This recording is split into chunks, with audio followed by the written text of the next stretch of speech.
Welcome to Weekend Ag Matters from the Iowa Agribusiness Radio Network. Join us for an in-depth look at Iowa agriculture. Here's your host, Dustin Hoffman. Welcome into Weekend Ag Matters. I'm Dustin Hoffman on this last weekend of January and first weekend of February. Russ Parker, Mark Magnuson, and Riley Smith will be around just a little later on in the program to talk about some of the big stories of the week, including President Trump's visit to Iowa. But let's start off with a few of the news headlines. Winter weather typically gives Iowa producers of poultry some relief from HPAI, but this season has continued to challenge that expectation. Iowa has a confirmed case now in Kossuth County of HPAI in pheasant production. A reminder, the disease is not limited to just chickens and turkeys. Secretary of Agriculture Mike Naig says it's been very concerning that HPAI become a threat throughout the safest time of the year. Kind of surprising, given the nasty weather that we've had, that we still have a lot of geese that are taking up residence here apparently over the winter months in the state of Iowa. So that because you've got high path circulating in the wild population, the threat remains, especially for birds that, domestic birds or birds in production that are in contact with those wild birds. And so that continues to be the primary focus for a biosecurity standpoint, is keep what's outside and inside. As migratory birds remain in the area throughout the winter months, Secretary Naig says that producers need to be more and more vigilant. Well, President Trump was in Iowa on Tuesday to deliver a speech campaigning to hold on to the House and Senate in the midterm elections, and President Trump pushed back against critics of his tariff policies in front of an Iowa audience, including many farmers. Trump says his tariffs have delivered export wins for Iowa farmers, including corn ethanol. Japan will now allow the United States to supply up to 100% of automotive ethanol, and import large amounts of aviation biofuels from the United States. That's great for you. That was part of the deal that we made. Of course, we'll have more comments from President Trump later on in the program. Riley Smith will have his full remarks as he was in attendance in Clive on Tuesday. And the Clean Fuels Alliance of America sent a letter to President Trump highlighting the biodiesel, renewable diesel, and sustainable aviation fuel industry's contribution to U.S. energy security and rural prosperity. The president's embarking on visits across the country, and the letter emphasizes that industry's growth is at risk as farmers and fuel producers await regulatory rules, specifically to the Renewable Fuel Standard for 26 and 27, and rules for the Section 45Z Clean Fuel Production Credit that were due under the prior administration. They said our industry has made substantial investments to meet America's demand for energy security and rural prosperity. Our progress is threatened by delays in policy decisions that should have been made already in the previous administration, and we're hopeful you will quickly finalize these policies and secure your promise as the most pro-biofuel president in history. That's just a few of the headlines we were watching here this week. We'll have more available, of course, as always, at iowaagnet.com. Again, Riley Smith will be up later on in the program with remarks from President Trump. Mark Magnuson will be in with more information from the recent Iowa Pork Congress as well. That's going to do it for me right now. We're going to kick things over to Russ Parker as he joins us once again for his weekly faith-based Food for Thought program. Russ, take it away. I attended a celebration of life for a business friend last week, and during the service, several stories were shared about his hiking adventures. Not casual walks, mind you. These were mountain hikes involving thousands of feet of uphill climb. And as the stories unfolded, it became clear that those hikes revealed a lot about how he lived his life. His approach to the mountain sounded like his approach to business. Be ready for the adventure. Create a good plan, surround yourself with good people, keep pushing forward, and never give up. And make sure everyone's focused on the same goal, and when you get there, take time to celebrate the accomplishment and enjoy the view. Now, most of us don't deal with dramatic changes in elevation every day, but I think the same connection applies to how we live our lives. Mountains can represent anything that blocks our path or keeps us from seeing what's on the other side. Setbacks, uncertainty, fear, loss, and maybe more often than not, those mountains aren't external at all. Maybe they are us. As I listened to the stories about my friend's life, I thought about the business challenges we tackled together. There were plenty of mountains along the way, but through his leadership, careful planning, having the right people, clear goals, and a do-not-give-up attitude, we climbed them together. I remembered seeing a photo in an office somewhere, a simple image of a mountain, with a quote beneath it from George Mallory, the famous English mountaineer. When asked why he wanted to climb Mount Everest, he famously replied, "It's not the mountains we conquer, but ourselves." It probably won't surprise you to know that my friend was also a strong man of faith, and those who spoke on his behalf referenced that again and again. Jesus tells us in the Gospel of Mark that if we speak directly to the mountains, without doubt in our hearts, they can be moved. In that moment, the mountain isn't rock and stone.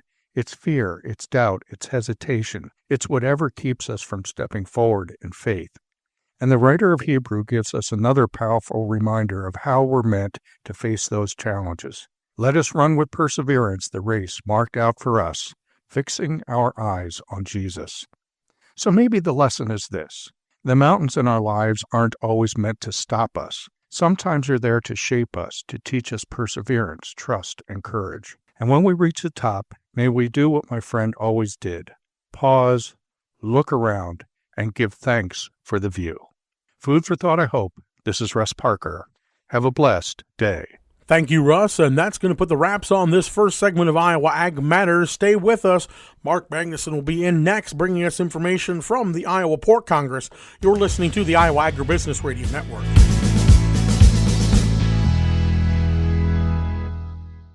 Doing business with Growmark is easy. Growmark is an agricultural cooperative serving retailers, businesses, other cooperatives, and customers in the U.S. and Canada. Growmark provides customers with fuels, lubricants, crop nutrients, crop protection products, seed, construction services, equipment, and grain marketing assistance. Additionally, Growmark provides a host of services for warehousing and logistics, training, and support. Find out more at growmark.com.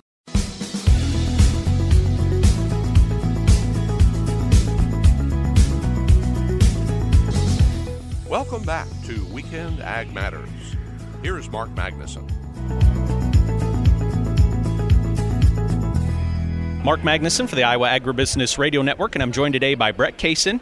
We are at the National Pork Board Pork Checkoff exhibit here at Iowa Pork Congress. And Brett, could you remind me, please, your role within the NPB? Yes, I'm the Senior Vice President for Producer and State Engagement, and so I help coordinate with our 42 state pork associations and support our 60,000 pig farmers.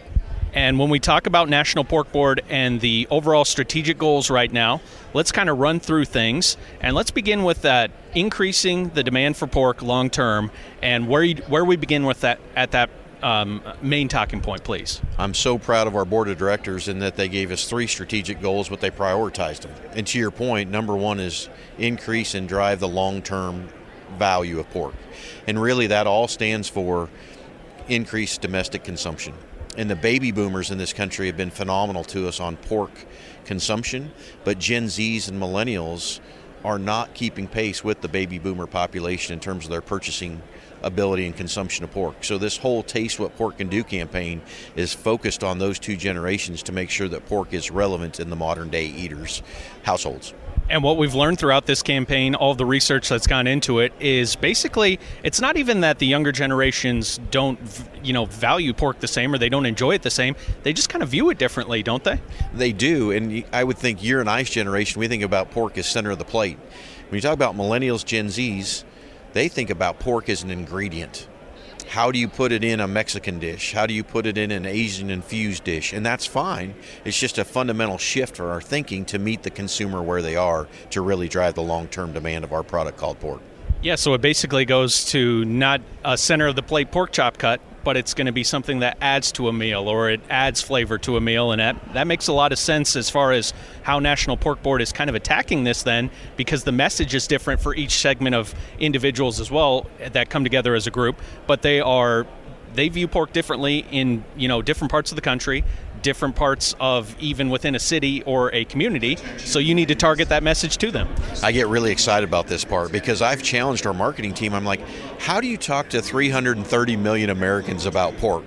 And as an animal scientist, they'll say, listen, Dr. Kaysen, we don't.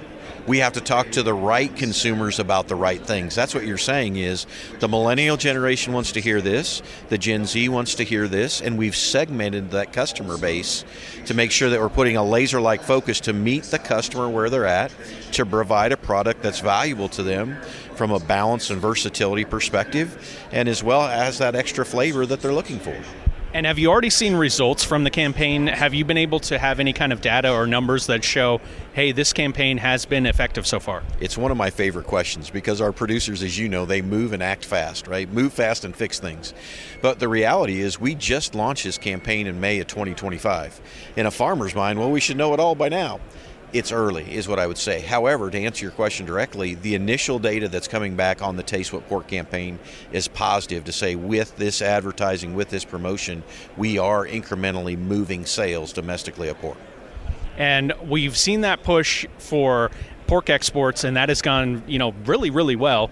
But when you talk about that long-term goal of driving up demand domestically, is there a secret there that is kind of the magic ingredient for making sure that we can continue to drive pork here in the United States and continue to build that domestic base? Yeah, the key is taste, flavor, convenience. And that's what our, and the price is always in there, right? Price, but take price out of the solution set for a minute. The customer's saying, give us, that taste, that flavor, and that convenience. As you know, we're always on the go. And so the ability to have protein on the go, when we focus on taste, flavor, convenience, then we really move the needle for the product. And you said that protein word. I know protein has really taken the market by storm just across the board. We've seen it, when it comes to the prices in the supermarket, that consumers are still paying for protein even as that price, if it, climbs up, people are still willing to pay. It's been kind of a nice intersection, I would guess, for the pork industry then, because you provide obviously a great protein option. It's exciting. And we like to talk about as a team is protein is having a moment. And so, and you can talk about some of the latest things that have just come out in terms of dietary guidelines and some of that. Man, people are looking to consume as much protein as they can. Some of these GLPs that are out there, that folks are utilizing in terms of managing weight loss and those types of things, they've got to consume a great deal of protein to make sure all this works. So now's the time. As I always tell people, now is the time, and the moment for pork is now to seize that moment.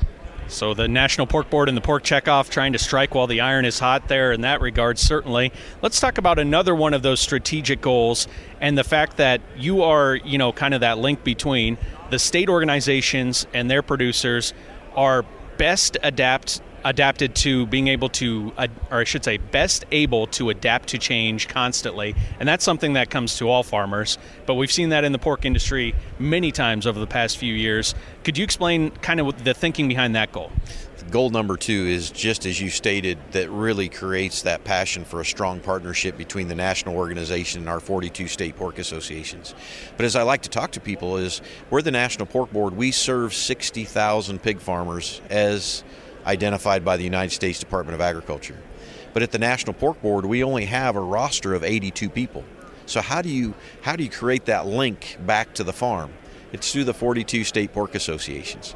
Because really, as we're standing here at the Iowa Pork Congress in Des Moines, Iowa, the folks that are the closest to the Iowa pig farmer at a gate level or a slat level, as I like to say, is Iowa Pork. And so for the Iowa Pork Producers Association and the National Pork Board, they need to be extremely close to make sure that we're serving the farmer well. Because at the end of the day, it's their checkoff dollars that fund the state, it's their checkoff dollars that fund us nationally, and our goal is to serve the farmer well. So building that strong partnership, identifying the obstacle our farmers have, and providing solutions, that's what goal number 2 is all about. And how does that work, Brett, for the state organizations? Do they basically have a red phone they can pick up in their office and call you guys at the Pork Board at any time? How does that communication link work? Yeah, it's interesting that you say that. The red phone is, I was visiting with the state executive the other day of one of the state pork associations. They said, it's easy to connect with the National Pork Board. I just call Brett Kaysen. And there is some funniness that goes on that says, boy, if we as a state pork association need something, we'll call Brett Kaysen. So there's your red phone. So there it is right there. Brett, is there anything else you'd like to let our Iowa viewers, our Iowa producers know about when it comes to what you've been working on at National Pork Board in terms of implementing these goals and making sure they make it to where you would like to see them end up? I would just close by saying this. Thank you to the pig farmers in this country, not only in Iowa, but across the whole country. Sometimes I think the American people in the world take them for granted and all the great work that they do. And I want them to know from a pork checkoff perspective, we don't. And we wake up every day. When my boots hit the ground, I think about the American pig farmer and how we can best serve them. Continue to do good work because your work matters, and I thank you for what you do. He is Brett Kaysen with the National Pork Board. Brett, thanks so much for the time. Always appreciate it, and have a great rest of the Iowa Pork Congress. All right. Thank you for what you do. Have a great week. Thank you to Brett Kaysen of the National Pork Board for joining today's episode of Weekend Ag Matters. Coming up next on the show, Riley Smith will wrap things up. You're listening to Weekend Ag Matters on the Iowa Agribusiness Radio Network, where Iowa Ag matters.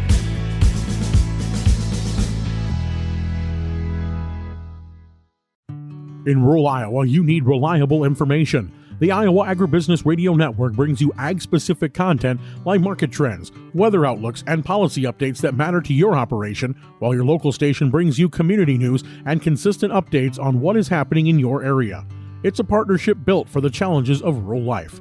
Your farm, your local station, and your friends at the Iowa Agribusiness Radio Network, where Iowa Ag matters. Find us online at iowaagnet.com.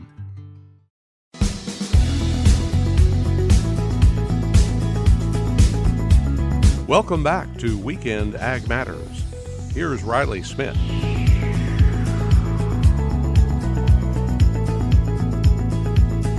This past Tuesday, President Donald Trump visited the Horizon Event Center in Clive, Iowa, with the message of lower prices, bigger paychecks. During his speech, President Trump celebrated the accomplishments of his first year in his second term in office, highlighting the work he has done on the economy and driving global trade.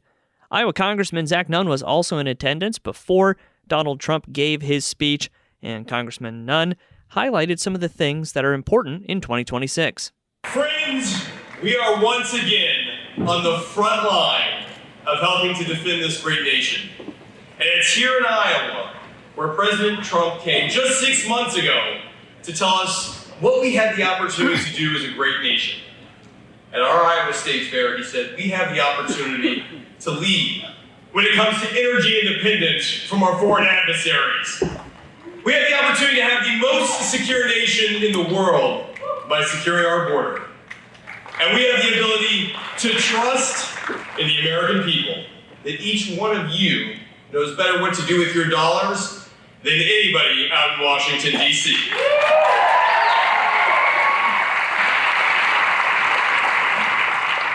It's a privilege to get to fight for you in Washington because we are taking what works in Iowa right to the nation's capital. And we've been able to deliver time and time again with an incredible delegation with folks right here at home who are giving us some of our best examples. Tragically, we lost two incredible Iowans who were defending our country on the front line. Brothers who serve with me in the National Guard. Members who put their well-being second to defending our nation abroad. To all of our military members, to all of our veterans in this audience, thank you for your fellow service and sacrifice.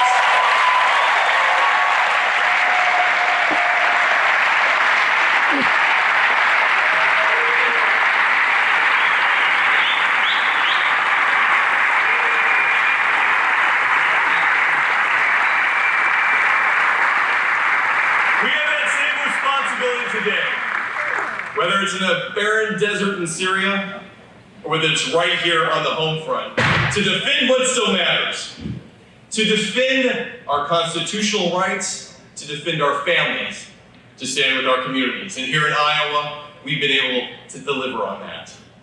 My friends, I'm privileged to get to fight with you today, to hold the things that we've worked so hard to deliver, the largest tax cut in American history.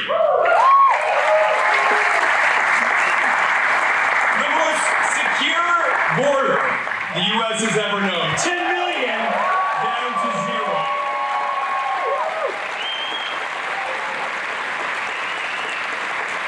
And right here in Iowa, we are helping lead the charge to be energy independent so that Russia or Iran or Venezuela doesn't get to dictate what happens in Iowa.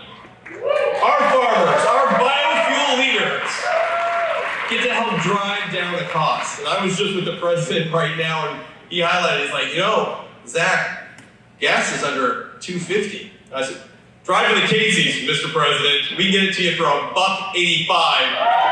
You'll still have money for pizza afterwards.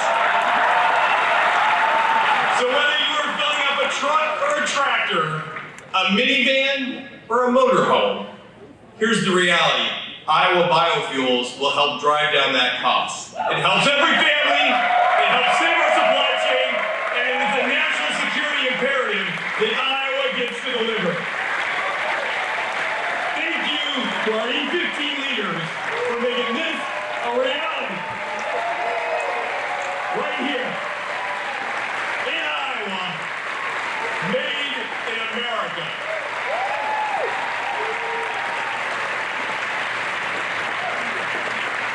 Now, Iowa, you have a great delegation, and I am privileged that I get to serve in the most fairly drawn district in America. No Illinois gerrymandering here.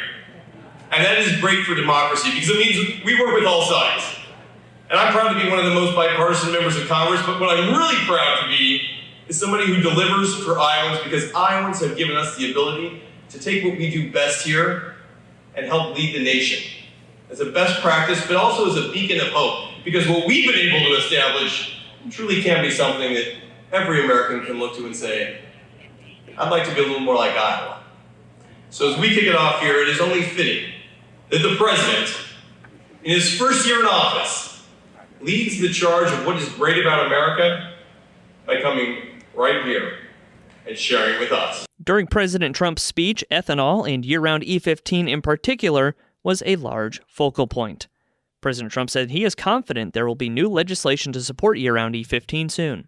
But I've made new fair trade deals with countries covering half of all U.S. trade, scoring giant wins for the farmers, ranchers, and agricultural producers like no other president has ever done. That's why I got such a tremendous vote from the farmers, and I love you too. So Japan will now allow the United States to supply up to 100% of automobile ethanol, and import large amounts of aviation biofuels from the United States. It's great for you. That was part of the deal that we made.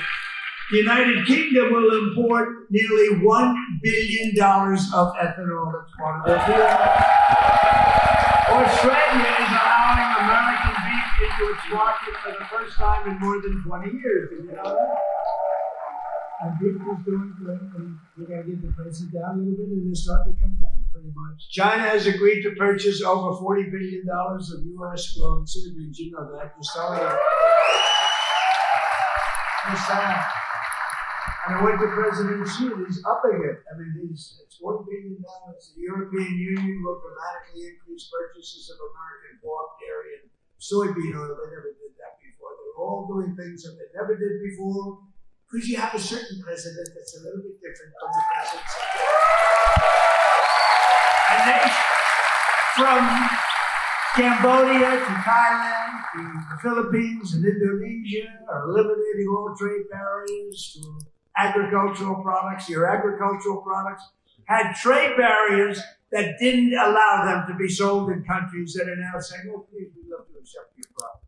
So that's great. It's going to be, you're going to see a sign to kick in now for the farmers. And to further help our farmers recover from the really a catastrophe of the Biden years, we recently issued $12 billion in farm relief. We gave them farm because he was screwed by other countries. I said, how much is the number? To our great Secretary of Agriculture, Brooke Rollins. She's doing a great job. I said, Brooke, what's the number? And she said, $12 billion. And I wrote a check for $12 billion because we have so much money from the tariffs coming in. So we couldn't have done that before. We're a rich country now, and I hope we win that Supreme Court case. You know, we have people that are China-oriented, and people from literally very China-oriented and foreign country-oriented trying to stop that, but we'll get it done one way or the other. If we have to do it a different way, so we're taking in hundreds of billions of dollars. We're going amazing. Nobody can even believe it. Foreign countries cannot believe what's happened. They're studying us. It won't work. But I'm also working hard to expand your markets domestically. And in the campaign, I promise to support E15 all year round.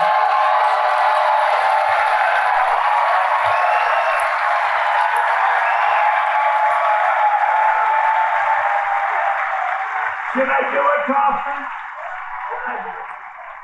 I did. I promised E15 all year round if I get elected.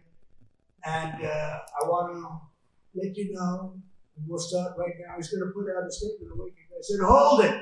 I'm coming to Iowa to make a speech. I'm not going to put out a truth. I want to be there in person to tell them, the people of Iowa, to know that I am trusting Speaker Mike Johnson, who's great, and Leader John Thune, who's great. That's House and Senate. To find a deal that works, we've got it. For farmers, consumers, and refiners, including small and mid-sized refiners. In other words, to get E15 approved, and they're working on it. They're very close to getting it done. So I just want to let you know.